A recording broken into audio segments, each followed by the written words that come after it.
Limonene is a colorless liquid aliphatic hydrocarbon classified as a cyclic monoterpene and is the major component in the oil of citrus fruit peels. The D-isomer, occurring more commonly in nature as the fragrance of oranges, is a flavoring agent in food manufacturing.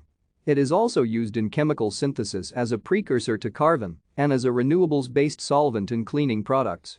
The less common L-isomer has a piny, turpentine-like odor and is found in the edible parts of such plants as caraway, dill, and bergamot orange plants. Limonene takes its name from Italian limon. Limonene is a chiral molecule and biological sources produce one enantiomer. The principal industrial source, citrus fruit, contains D-limonene, which is the enantiomer. Racemic limonene is known as dipentene. D-limonene is obtained commercially from citrus fruits through two primary methods, centrifugal separation or steam distillation.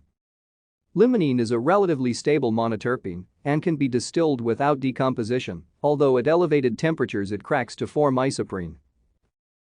Thank you for watching. Like and subscribe if you would like to view more of our videos. Have a nice day.